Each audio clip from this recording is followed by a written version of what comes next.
بسم اللہ الرحمن الرحیم الحمد للہ رب العالمین والصلاة والسلام علی سید المرسلین وعلی آلہ واصحابہ اجمعین اما بعد فاعوذ باللہ من الشیطان الرجیم بسم اللہ الرحمن الرحیم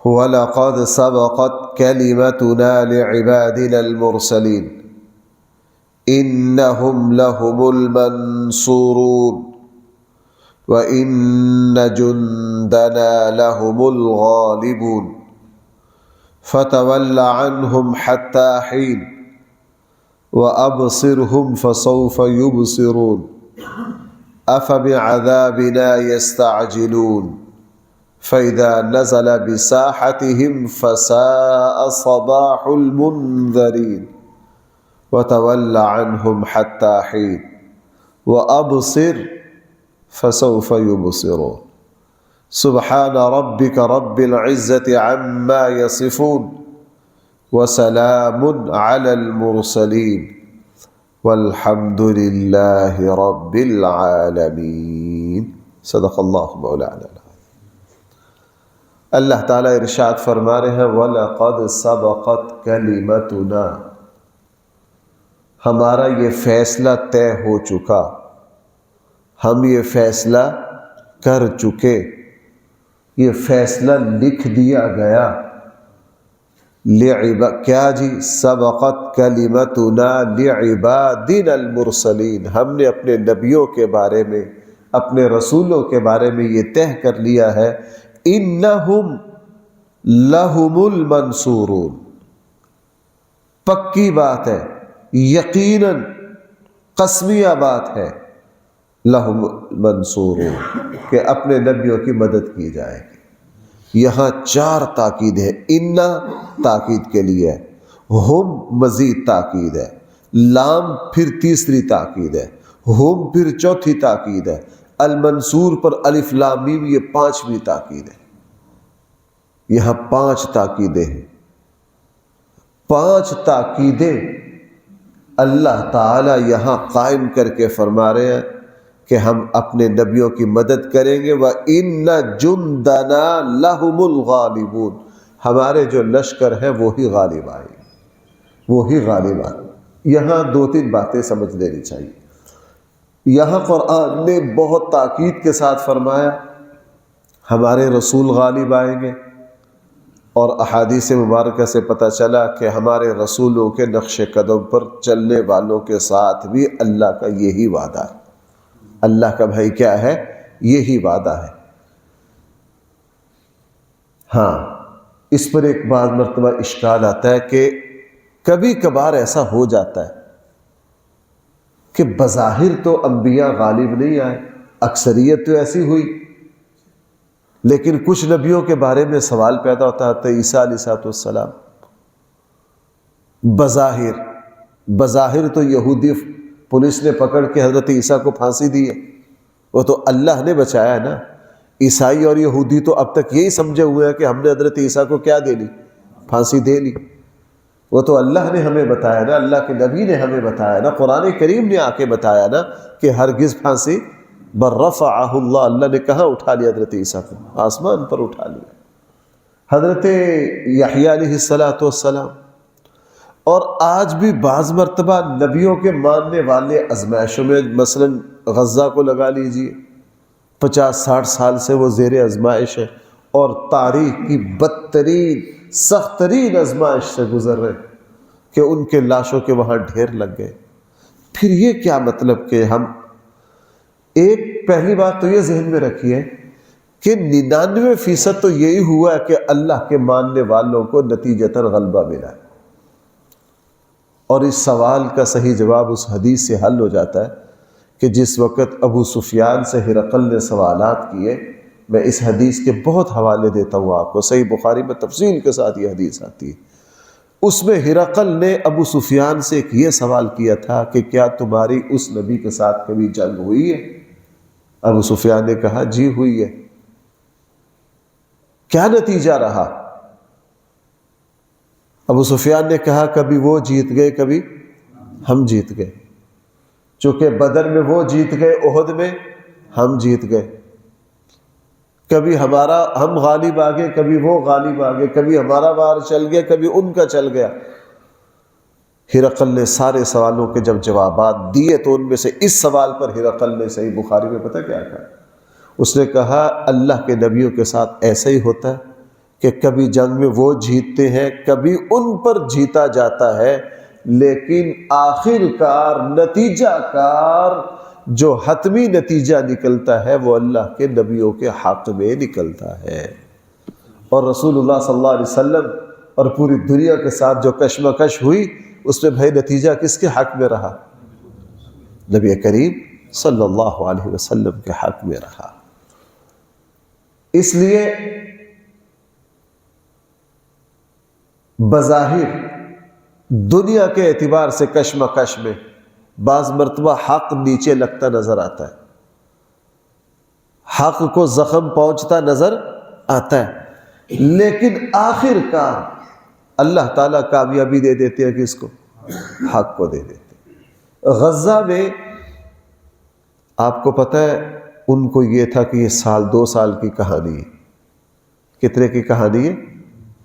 2 سال میں سارا کچھ ملیا بیٹھ کر کے اپنے معاملات ٹھیک کر لیے جائیں گے۔ بھائی کتنا عرصہ ہو گیا؟ 60 سال ہو گئے۔ اور انشاءاللہ میں بار بار آپ سے عرض کرتا رہتا ہوں کہ وہاں کی وہ نہتی عوام کو مار رہے، جو حماس ان کا مقابلہ کر رہی ہے اس کا کچھ بگاڑ نہیں سکے، اور وہ اسرائیل کے مقابلے پر اسی طرح ڈٹی ہوئی ہے۔ انشاءاللہ ہم اپنے اللہ پر بھروسہ کرتے ہوئے، اور ان ایتوں کو ہر مسلمان 100% سچا جانتا ہے، انشاءاللہ آخر کار نتیجہ جو نکلے گا وہ کن کے حق میں نکلے گا؟ وہ اہل فلسطین کے حق میں نکلے گا، وہ اہل فلسطین کے حق میں نکلے گا۔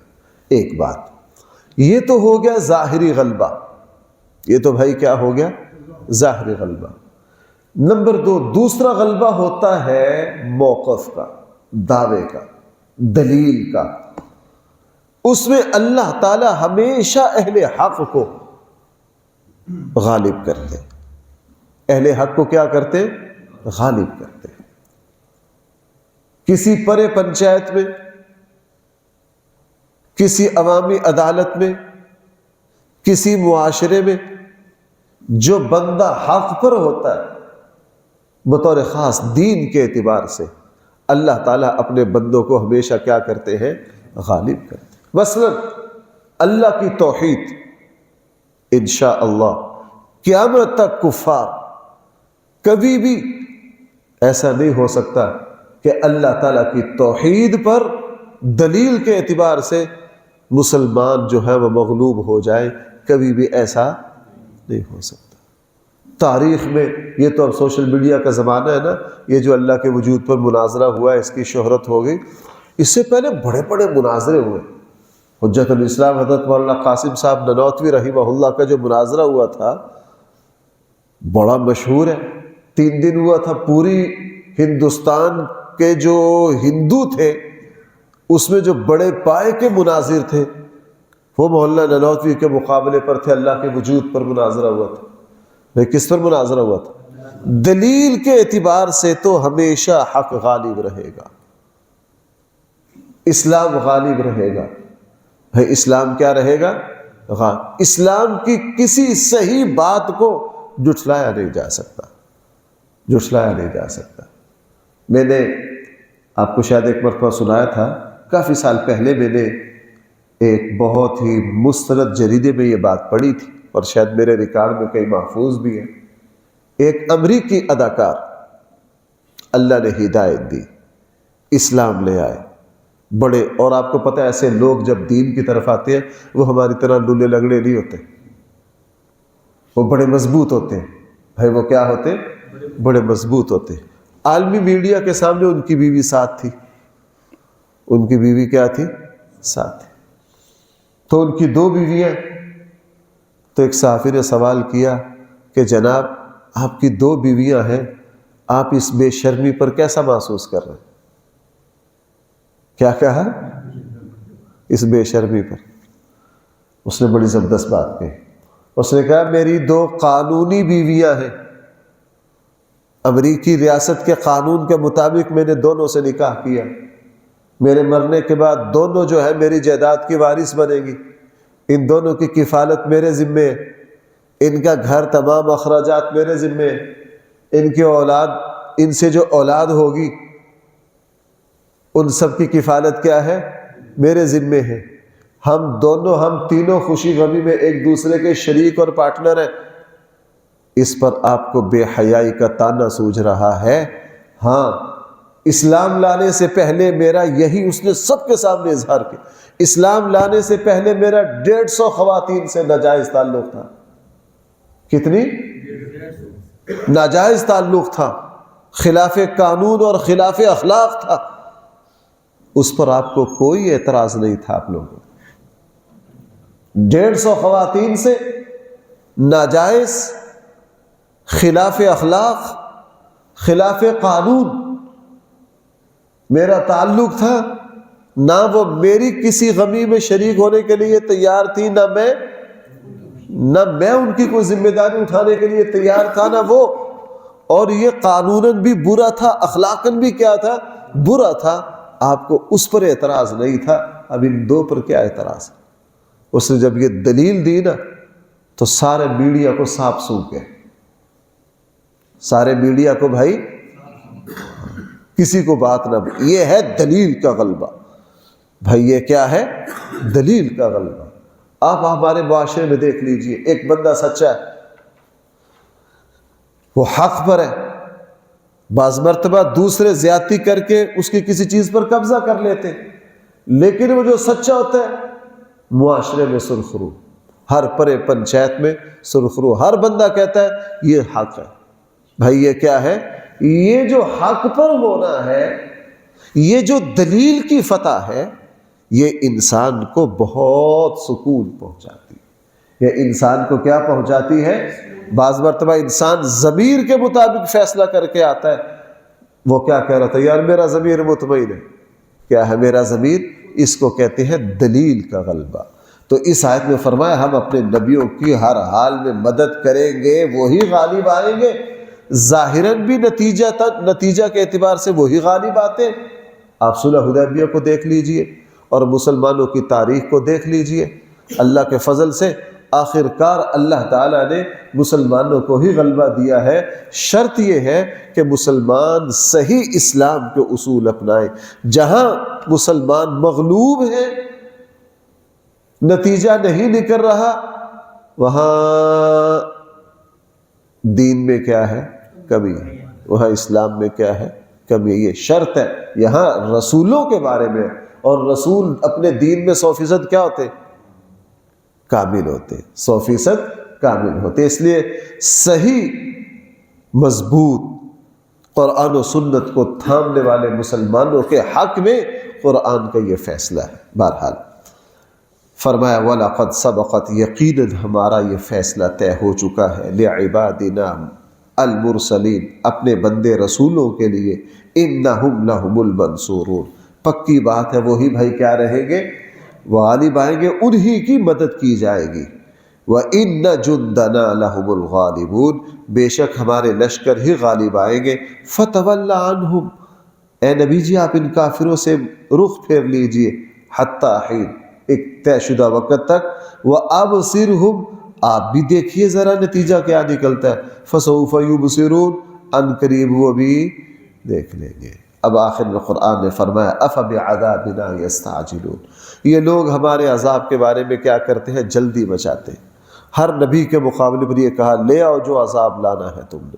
آج بھی لوگ طرح طرح کی باتیں کرتے ہیں، طرح کہ جناب یہ ڈھگوسلہ ہے تمہارا کہ مرنے کے بعد آگے برزخ، آگے جنت، آگے جہنم ہے، یہ سب فضول ہے. لوگ دین کا کہتے ہیں انہوں نے حورے بنا رکھے ہیں. وہ کدھر ہیں حورے؟ وہ مذاق اڑاتے ہیں کہ نہیں؟ مذاق اڑاتے ہیں. کر لو جو ہمارا کرنا. أَفَبِعَذَابِنَا يَسْتَعْجِلُونَ فَإِذَا نَزَلَ بِسَاحَتِهِمْ، اللہ فرما رہے ہیں جب ہمارا عذاب ان کے صحنوں میں اترے گا نا، فساء صباح المنذرین، وہ ان کے لیے بدترین صبح ہوگی۔ وہ جن لوگوں کو ڈرایا گیا ہے ان کے لیے کیا ہوگی؟ بدترین صبح ہوگی، وہ بدترین صبح ہوگی۔ ساری قوموں پر عذاب آیا صبح کے وقت میں۔ قرآن کریم دوسری جگہ فرمایا الیس الصبح بقریب، ہر قوم پر بھائی عذاب آیا کس وقت؟ ہمارے آقا صلی اللہ علیہ وسلم بھی جب بھی کسی قوم پر حملہ کرتے تھے صبح کے وقت کرتے تھے۔ صحیح بخاری میں ہے جب خیبر پر حملہ کیا تو رات کو جا کے خیبر کے قلعوں پر پہنچ گئے، یہودیوں کو کوئی پتہ نہیں وہ قلعہ بند ہے۔ صبح جب ہوئی تو یہودی اپنے اپنے باغات میں کام کاج کے لیے کسیاں اٹھائے، اپنے آلات اٹھائے جا رہے ہیں۔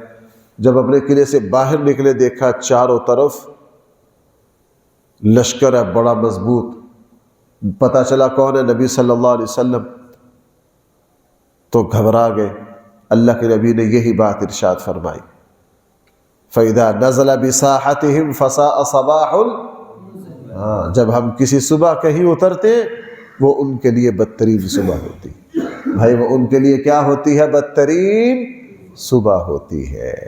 وَتَوَلَّ عَنْهُمْ، آپ ان سے منہ پھیر لیجئے، حَتَّى حِينٍ، ایک طے شدہ وقت تک۔ وَأَبْصِرْ، قرآن دوبارہ کہہ رہا ہے آپ بھی ذرا دیکھیے، انتظار کیجئے۔ فَسَوْفَ يُبْصِرُونَ، ان قریب یہ کافر بھی دیکھ لیں گے۔ اب قرآن کریم نے اس آیت سورت کو مکمل کیا، دو باتیں بڑی مضبوطی کے ساتھ اس صورت میں آئیں۔ اللہ پر جو اعتراضات، اللہ کے وجود کا جو انکار، اللہ کے لیے بیٹیاں، اللہ کے لیے یہ باتیں آئیں تو اس کے بارے میں تو فرما دیا سبحان ربک، تیرا رب جو ہے وہ ہر عیب سے کیا ہے؟ پاک ہے، کوئی عیب نہیں تیرے رب میں، وہ پاک ہی پاک ہے۔ رب العزت، وہ عزت کا رب بھی وہی ہے۔ عما یصفون، اور کافر یہ جو کچھ کر رہے ہیں یصفون، وہ ان سب سے پاک اور بے نیاز ہے، وہ ان سب سے کیا ہے؟ باقی نبیوں کا تذکرہ خوب آیا، نبیوں کا تذکرہ خوب آیا، اور آج اللہ کا جو آیات ہمارے سامنے آئی اس میں فرما دیا لعبادنا المرسلین انہم لہم المنصورون۔ نتیجہ کن کے حق میں نکلا ہے؟ حضرت ابراہیم کی کشمکش کا تو تفصیل سے تذکرہ آیا۔ حضرت ابراہیم علیہ السلام نمرود کے ساتھ کیا ہوا، وہاں سے نکل کر عراق گئے، ہر جگہ مشقت آزمائش تو آئی، لیکن آخر کار اللہ نے کامیابی کس کو دی؟ حضرت ابراہیم علیہ السلام کو۔ پوری صورت میں نبیوں کا تذکرہ کیا، اس لیے اس مضمون کا خلاصہ ذکر کر دیا وَسَلَامٌ عَلَى الْمُرْسَلِينَ، سلامتی ہو کس پر؟ اللہ کے نبیوں پر۔ وَالْحَمْدُ لِلَّهِ رَبِّ الْعَالَمِينَ، ساری تعریف اس اللہ کے لیے ہے جو سارے جہانوں کو اللہ کی تسبیح و تقدیس کے اور انبیاء پر درود و سلام کے یہ بہترین الفاظ ہیں۔ یہ کیا ہے بہترین؟ اللہ کی تقدیس اور تسبیح کے، اللہ کی تعریف کے، اور انبیاء علیہ الصلوۃ پر درود و سلام کے۔ یہ جو الفاظ ہیں یہ بہترین الفاظ ہیں۔ جو مسلمان ان الفاظ کو پڑھے گا اس نے اللہ کی تعریف کا بھی حق ادا کر دیا، اس نے رسول اللہ صلی اللہ علیہ وسلم اور انبیاء پر سلامتی بھی بھیج دی۔ اس لیے یہ الفاظ، یہ جو آخری 3 آیات ہیں، ہر مسلمان کو زبانی طور پر یاد ہونی چاہیے۔ جب بھی دعا مانگی جائے، اللہ کی تعریف کرنے کا موقع آئے تو ان کو پڑھ لینا چاہیے، جہاں بھی درود و سلام کا موقع آئے ان کو پڑھ لینا چاہیے۔ اللہ تعالیٰ مجھے اور آپ کو صحیح سمجھ عطا فرمائے۔ الحمدللہ رب العالمین، والصلاة والسلام علی سید المرسلین وعلی آلہ واصحابہ اجمعین۔ ربنا آتنا فی الدنیا حسنہ وفی الآخرۃ حسنہ وقنا عذاب النار۔ ربنا ظلمنا انفسنا وإن لم تغفر لنا وترحمنا لنكونن من الخاسرین۔ صلی اللہ تعالی علی خیر خلقہ سیدنا مولانا محمد وآلہ واصحابہ اجمعین برحمتک یا